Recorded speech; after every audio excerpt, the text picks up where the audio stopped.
सच्चिदानंद भगवान की जय।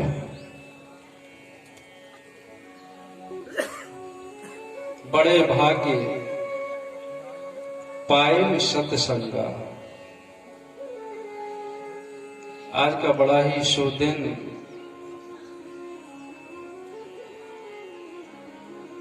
जिसमें सत्संग का यह आयोजन आप सभी के अथक प्रयासों से संभव हुआ। गोस्वामी जी महाराज रामचरितमानस के माध्यम से हम और आप सब लोगों को बताना चाहते हैं, बड़े भाग्य पाए सत्संगा। बड़े भाग्य होते हैं तब सत्संग मिलता है। और सत्संग का फल क्या है यह भी अर्थाली बताया कि जिस जीव को सत्संग मिल जाता है तो समझ लेना चाहिए कि बड़े भाग्य भगवान की कृपा है। और सत्संग मिल जाए तो कहते हैं गोस्वामी जी उसका फल क्या है, बिना ही प्रयास, बिना ही प्रयास, बिना प्रयास के ही हो भव, बिना प्रयास के ही वह भवसागर से पार हो जाता है। बिना प्रयास। देखिए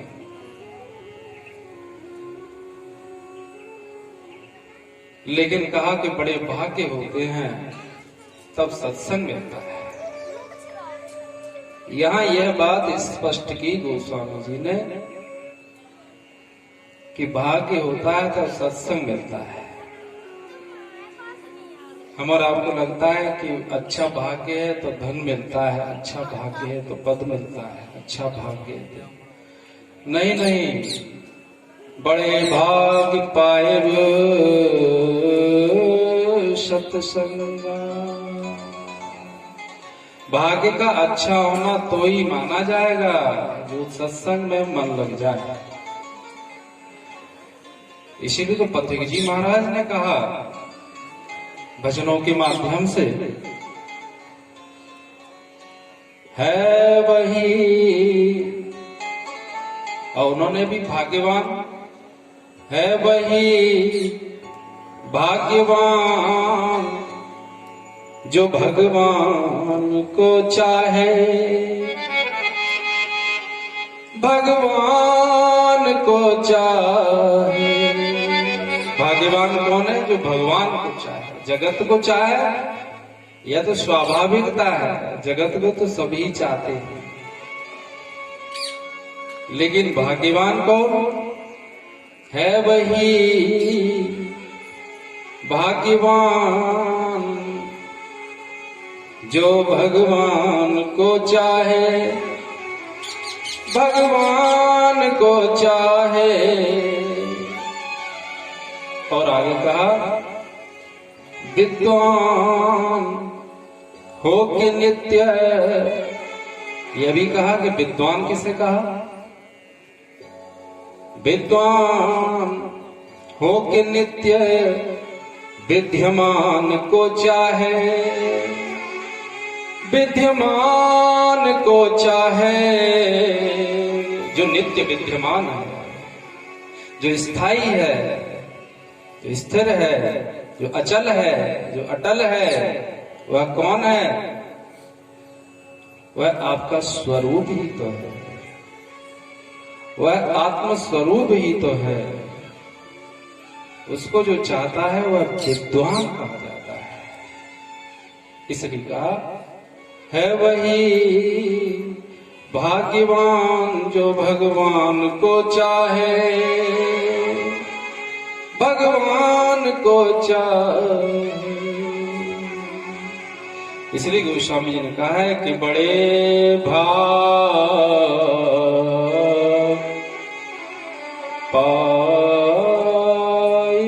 सत्संग, क्योंकि भव सागर से पार होना क्या है? मोक्ष। मोक्ष मोक्ष तो ज्ञान से ही होगा, विवेक से ही होगा। और वह विवेक जागृत होने का यदि कोई स्थान है तो वह क्या है?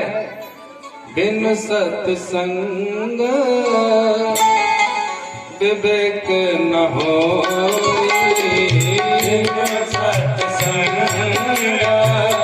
विवेक न हो, राम कृपा बिन सुलभ न सोई, राम कृपा बिन सुलभ न सोई। बिन सत्संग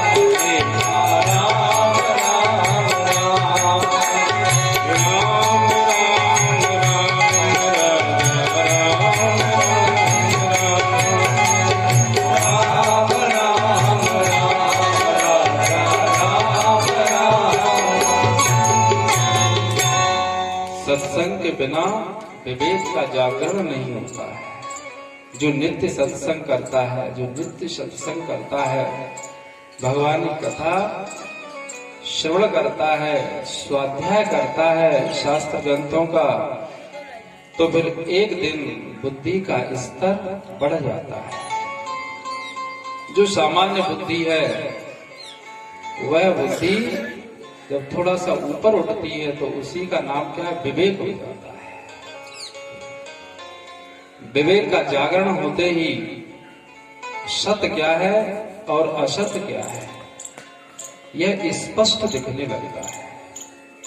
और इस विवेक का जागरण और कोई भी साधन नहीं है विवेक जगाने का।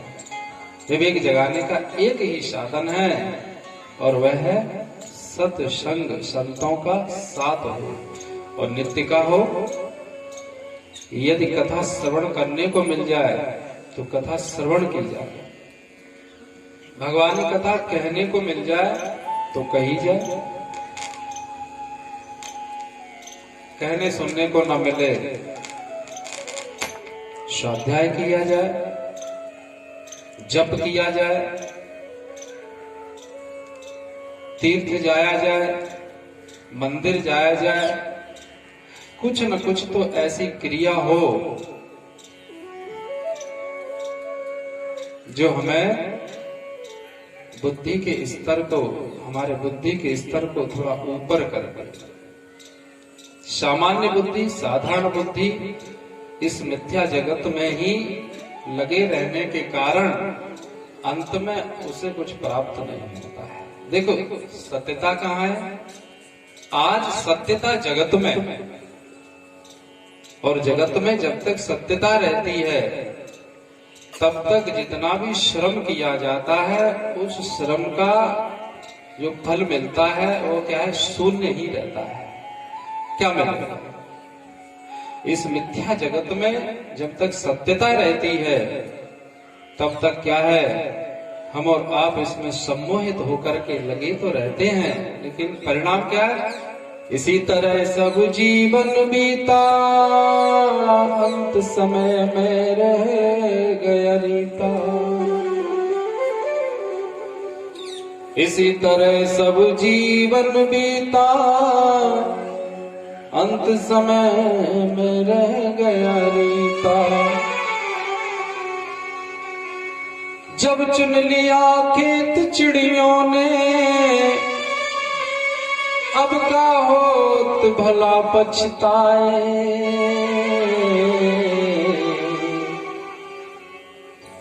समय का पंछी उड़ता जाए, समय का पंछी उड़ता जाए, समय का पंछी उड़ता जाए, समय का पंछी उड़ता जाए।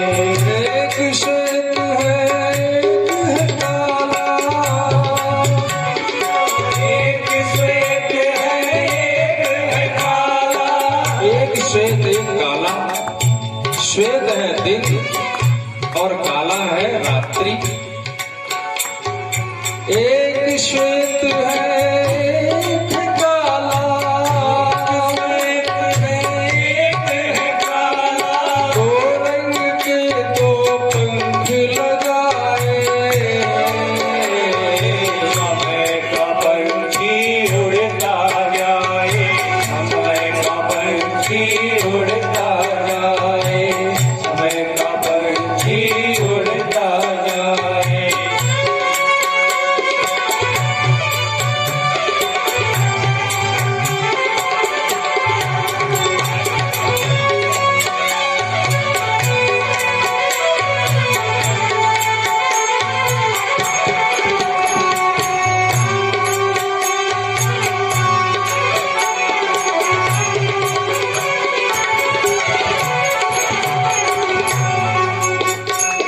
इसी तरह सब जीवन बीता, अंत समय में रह गया रीता। इसी तरह सब जीवन बीता, अंत समय में रह गया रीता। इसी तरह सब जीवन बीता, अंत समय में रह गया रीता। इसी तरह सब जीवन अंत समय में रह गया रीता। जब चुन लिया खेत चिड़ियों ने, जब चुन लिया खेत चिड़ियों ने, अब का हो गला बजते हुए, समय का पंछी उड़ता जाए, समय का पंछी उड़ता जाए, समय का पंछी उड़ता जाए।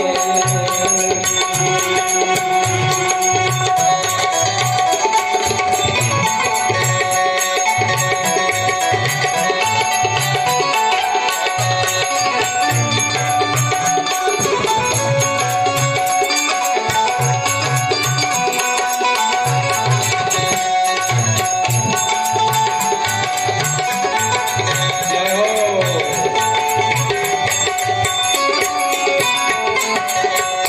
अब तो चेत अचेत हटीले, सत्संगत का अमृत पीले। अब तो चेत अचेत हटीले, सत्संगत का अमृत पीले। अब तो चेत अचेत हटीले, सत्संगत का अमृत पीले। अब तो चेत अचेत हटीले, सत्संगत का अमृत पीले। जो चितात्म कालों का काल है, जो चितात्म कालों का काल है, उसकी शरण गए सुख पाए।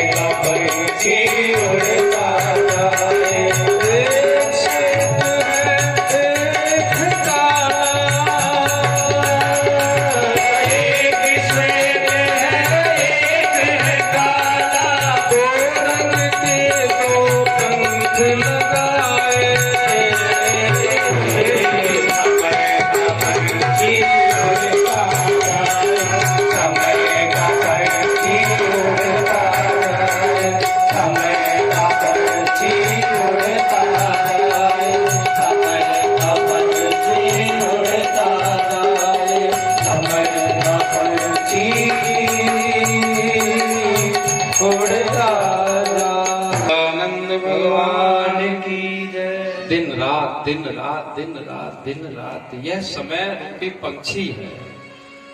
इसका एक पंख कैसा बताया जितात्मानंद जी महाराज ने? एक पंख बताया श्वेत दिन और एक पंख बताया काला रात्रि। तो दिन और रात रूपी दो पंख से ये समय कितनी तीव्र गति से बह रहा है। लेकिन यह मनुष्य, उसका उद्देश्य क्या है? बड़ा अच्छा विषय यादव जी ने हमें दिया। हम तो चाह ही रहे, बोलो कोई कुछ चाहे उसे वही मिल जाए तो कितनी खुशी है। इसलिए कहा समय बड़ी तीव्र गति से निकल रहा है, लेकिन हम माया में कितने सम्मोहित हैं। माया माने इस जगत, मिथ्या जगत में कितने सम्मोहित हैं कि सत्संग में एक बार विचार करते हैं कि जाया जाए कि न जाया जाए। एक दिन बाद जाया जाए तो कैसा रहे? सत्संग पर इतना विचार होता है। 5 दिन का है, चलो आज पहले ही दिन है, कल से देखेंगे। और बारात में ऐसा सोच लो, विवाह में ऐसा सोच लो कि आए तो तेल ही है, बारात के दिन जाए नहीं, सो तो तिलाई को ही पहुंच जाओ, सो तो 4-5 दिन पहले ही पहुंच जाओ। हे भगवान, ये क्या? ये माया का सम्मोहन।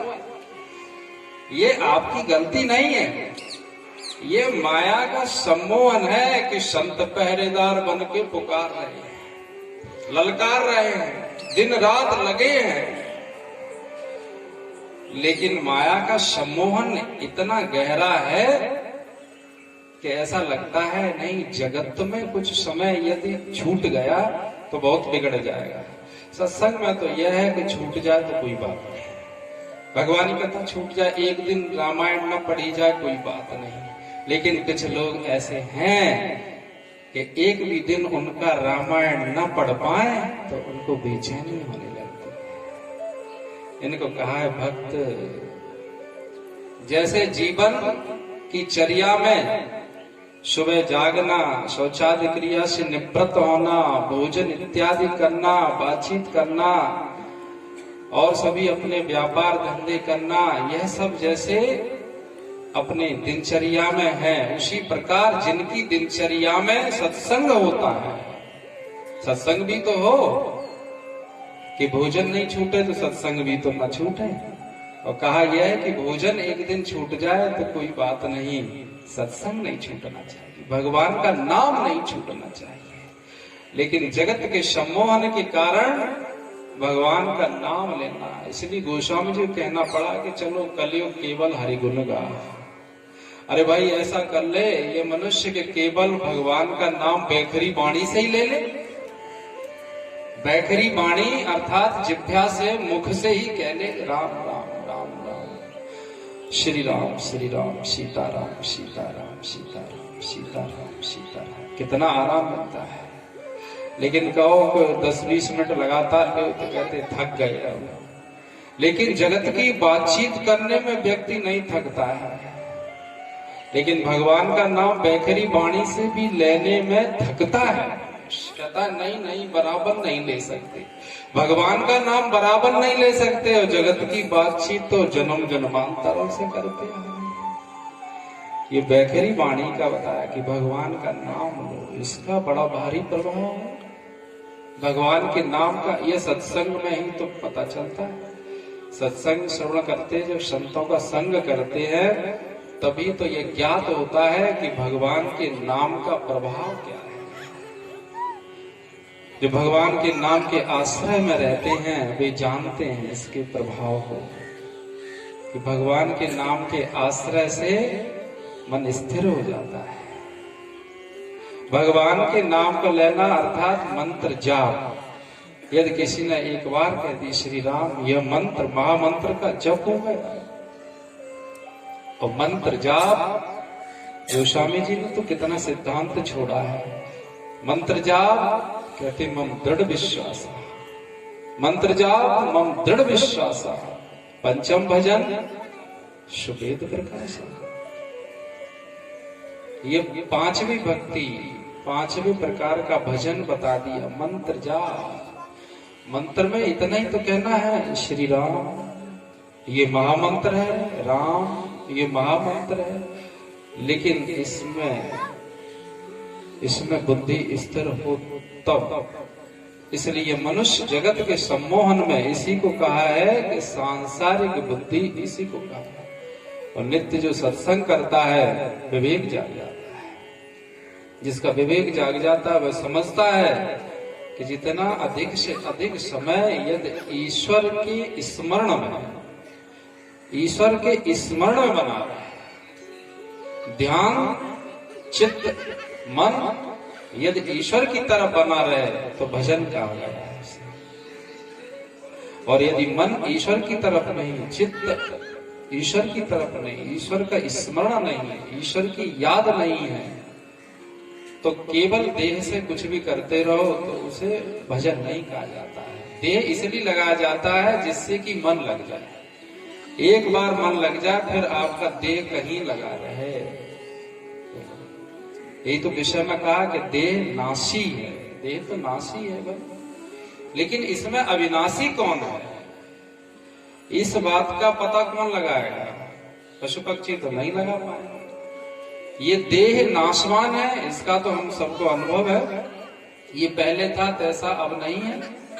जब बचपन में था तैसा फिर नहीं रहता, फिर बढ़ा, फिर बढ़ता है, फिर बढ़ता है, फिर बढ़ता है, युवा होता है, प्रौढ़ होता है, वृद्ध हो जाता है, फिर इस शरीर, यह शरीर का नाश हो जाता है। फिर क्या होगा?